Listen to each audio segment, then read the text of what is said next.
જય હિન્દ સાથીઓ, હું સમગ્ર બનાસકાંઠા જિલ્લાના યુવા મિત્રો, મારા વહાલા વડીલો,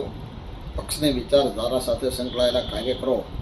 અને સર્વ મતદારોને જણાવું છું કે આજ સવારથી સોશિયલ મીડિયાની અંદર એક પત્ર વાયરલ થયો છે, જેમાં અમૃતભાઈ પરખાભાઈ ગામોર કે જેમણે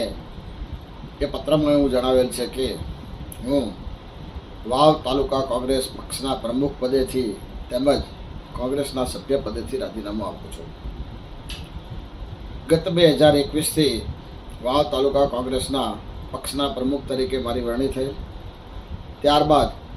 વિધાનસભાની ચૂંટણીઓ પૂર્ણ થતાં હું વ્યવસાય વકીલ હોય સમયના અભાવે મેં પાર્ટીને જણાવેલ કે હવે હું આ જવાબદારી વહન કરી શકું તેમ નથી, જેથી તમારે મારી જગ્યાએ અન્ય કોઈ પણ વ્યક્તિની પસંદગી કરી અને તેમને આ જવાબદારી સોંપવી જોઈએ. તેમ છતાં માનનીય પ્રદેશ અધ્યક્ષશ્રી તેમજ અમારું મોવડી મંડળ, જિલ્લા પ્રમુખશ્રી તેમજ સ્થાનિક ધારાસભ્ય અને કાર્યકરોની લાગણીને માન આપીને આજ દિવસ સુધી હું વાવ તાલુકા કોંગ્રેસ પક્ષના કાર્યકારી પ્રમુખ તરીકેની મારી જવાબદારી નિભાવું છું. હું આપને એ જણાવવા માગું છું કે આ પત્રમાં વાવ તાલુકા કોંગ્રેસ પક્ષના પ્રમુખ તરીકે રાજીનામાની જે વાત કરેલ છે તેવા અમૃતભાઈની ગુજરાત પ્રદેશ કોંગ્રેસ સમિતિ દ્વારા વાવ તાલુકાના પ્રમુખ તરીકેની સત્તાવાર નિયુક્તિ કોઈ આજ દિવસ સુધી થયેલી નથી કે તેઓ શ્રી કોંગ્રેસના કોઈ પણ તાલુકા કક્ષાના કે જિલ્લા કક્ષાના હોદ્દા ઉપર હોય તેવું પણ 3 વર્ષના મારા કાર્યકાળમાં ધ્યાને આવેલ નથી.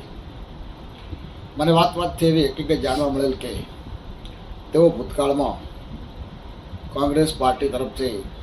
તાલુકા પંચાયતના સદસ્ય તરીકેની ચૂંટણી લડેલા. એને બાદ કરતાં